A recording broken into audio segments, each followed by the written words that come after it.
Well, here we go again.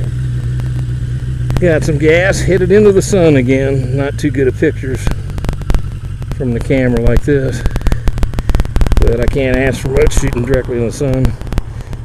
But the only way you can shoot decent pictures in the sun is to have some kind of sunshade lens, you know, cover on your camera, and then you get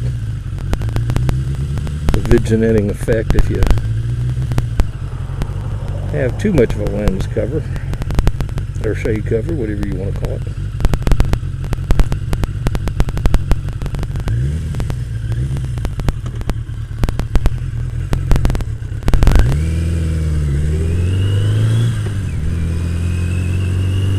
Well, like I said at the start of this video, it is Mother's Day 2012. Decided to let my wife sleep in, go back to bed after breakfast this morning, and as a reward to her, to me, I'm going for a little drive while she's catching some Z's.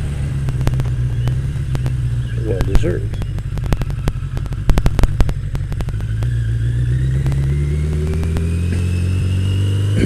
Didn't have a lot I wanted to talk about this morning. Hadn't really thought about it. It's such a beautiful morning. Just had to go for a ride. I really didn't think about what I was going to talk about when I started. But I just thought about something at the gas station. I'm wondering how pissed off you guys get when you're trying to put gas in your motorcycle and it comes out with such force that you can't help splashing gas on the gas tank all the time. It's a fine art putting gas in your bike without doing that. What I've started doing is I just take me a towel or some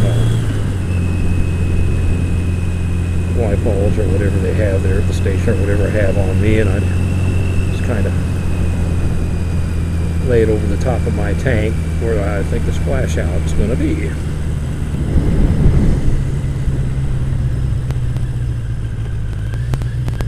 Boy, they're tearing these roads up around here.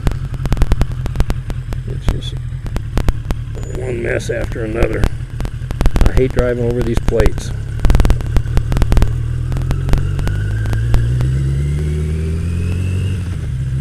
I almost hit one of those plates in a little bit of an angle coming home from work the other day. I'm telling you, it's something you don't want to do.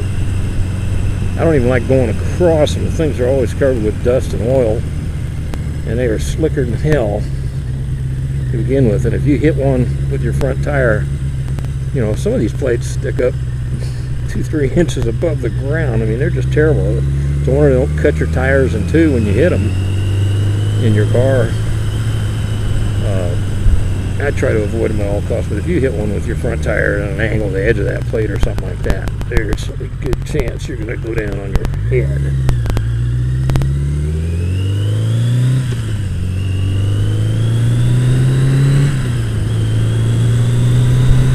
Good old gas, $3.33 a gallon there. I just paid $3.39 near my house. A little cool this morning. Cool. Got my leathers on, which I'm warm enough up top, but I've just got some jeans on and my riding boots. It's a little cool on the legs, but I can live with it just for the ride today. It's so beautiful. This time of year in May, it's been warmer than it's normally supposed to be. Hop on your bike in the morning, go for a little 20-30 mile ride.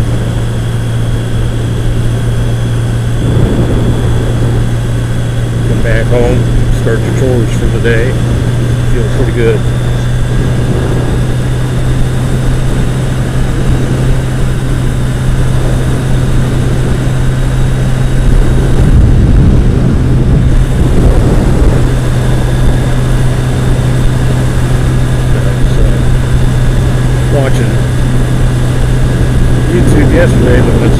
channels, love watching the riding videos. I'm a subscriber to R1 Chronicles, and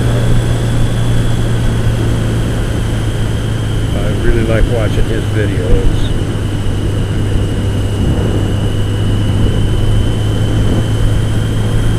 I always seem to learn a little bit from him. I've been riding on and off since 1969. Had bikes since then on and off, but it's always good to get the view, the perspective of a fellow rider, someone who loves motorcycles as much as you do, and loves just being on them.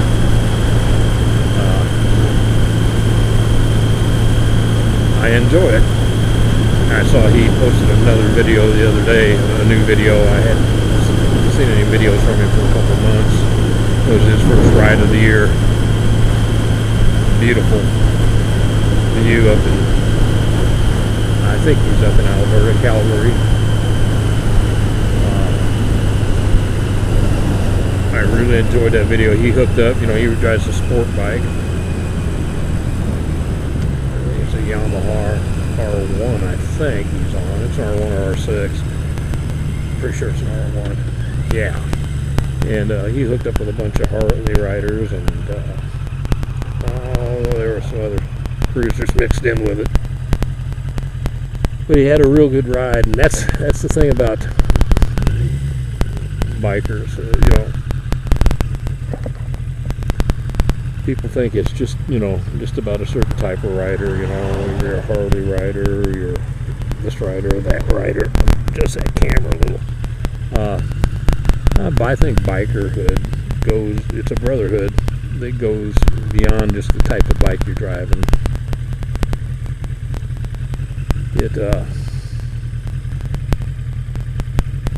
It just encompasses all of us. You can tell, you know, when you pass somebody on the road and they wave at you, or you get in trouble on the road and the cars are going by you, but a biker comes by,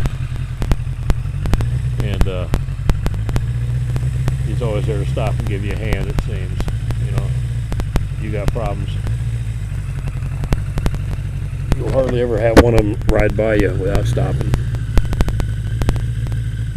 They just seem to take care of each other. That's another reason why I enjoy biking. The people that you meet. You've got all kinds. You know, you got the sport bike enthusiasts, which at my age I got no business being, but I would love to ride one a little bit. The bike that I'm on is a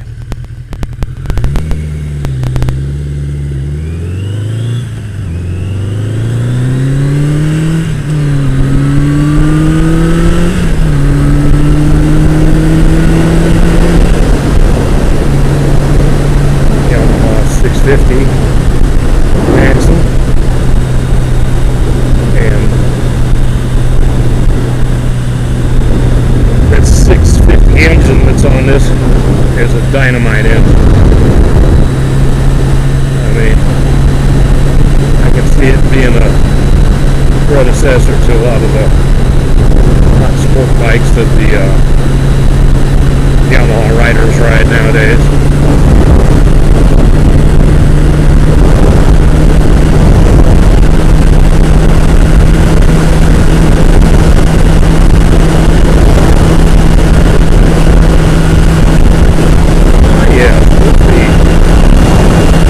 Anyway, what I'm driving at, I don't know if you can hear me, a lot of wind noise.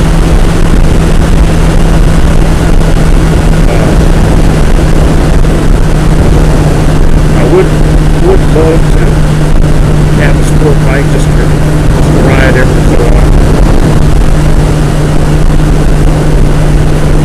Like I say, at my age, I probably shouldn't be doing that. Reactions aren't what they used to be, and when I fall down I don't get up as quick as I used to, feel as fast as I used to. But there's something about having a sport bike go by you on the highway, especially when you're in a car. They just look cool. They look like they're just slicing through the wind, you know, with very little resistance of the wind.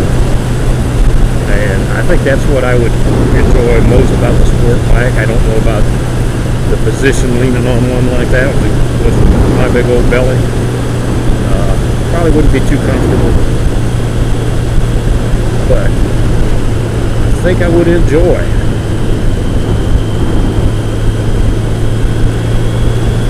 riding one every once in a while.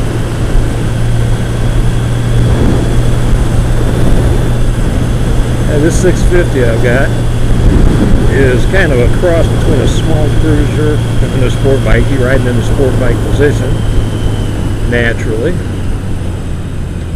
but at the same time you're on a bike that's really nimble.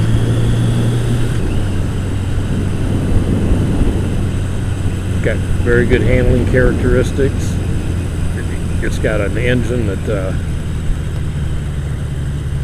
for its size is, and it in a year, 30 years old, is very, very fast for the date, you know, for being a 30-year-old engine.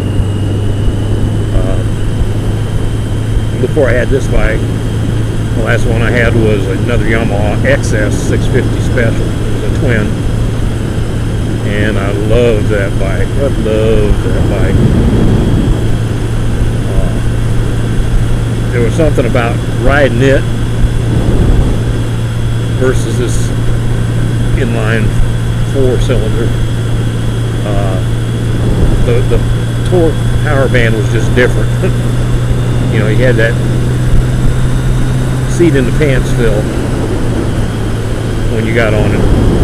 You know, it wasn't the fastest bike in the world, believe me. I had it out back in 1979 on the drag strip. My brother-in-law bought a brand new XS 750 Special, and I bought the 650 Special. And we used to go out to the drag strips at night here and just have fun racing back and forth, doing goofy things like that. You know, it was not a fast bike by any stretch of the imagination. Man, these bumps are terrible. But boy, it was fun to ride. It was a blast to ride. The only thing I didn't like about it was a vertical twin, V-twin. Vertical V-twin. I guess I'm saying that right. And I don't think they had quite mastered the vibration dampening yet, because your toes and your fingers at highway speed, there's a certain speed, like between 50 and 55, where your fingers were going numb, and so were your toes, but you had no control over it. I mean, I wasn't on the highway a whole lot with that. Speed limit back then was 55, I believe, not 65 like it is in the state I live in now on most roads, highways. 70 on some. And that 50 to 55 was just a spot on that XS 650 that would just put your fingers totally numb, your fingertips. You know, just the harmonics were terrible at that speed. But I sure love that bike. Man, it had a cool cruiser look to it. But back to the sport bike deal. I'll tell you what, I'm going to stop this video for a second and restart it.